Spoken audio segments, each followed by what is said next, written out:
Hello guys, magandang araw. Magluluto tayo ngayon ng simple at napakadaling lutuin pero masarap na ulam. Gigisa lang tayo ng bawang sibuyas.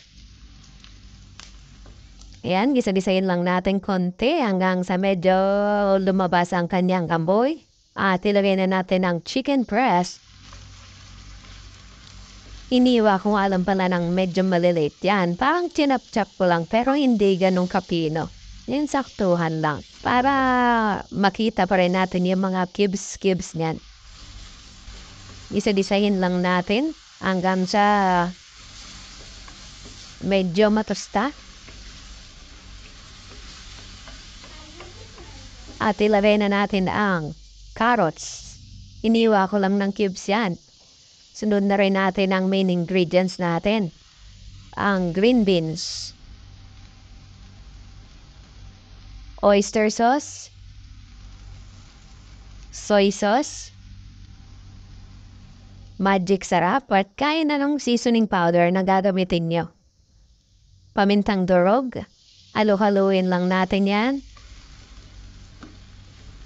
Siya nga pala guys, make sure lang na mas marami yung oyster sauce na ilalagay nyo kesa sa toyo para mas malinamnam at parang hindi siya maglasang adobo.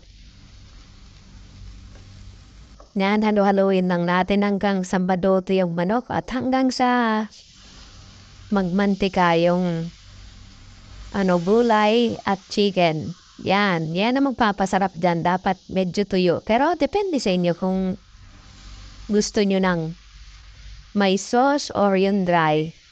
Adjust nyo na lang yung lasa.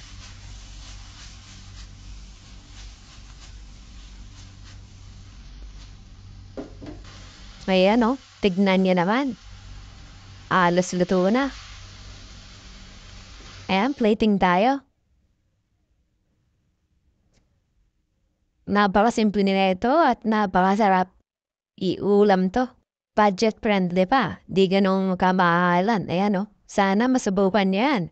Kanin na lang kumbaga kulang.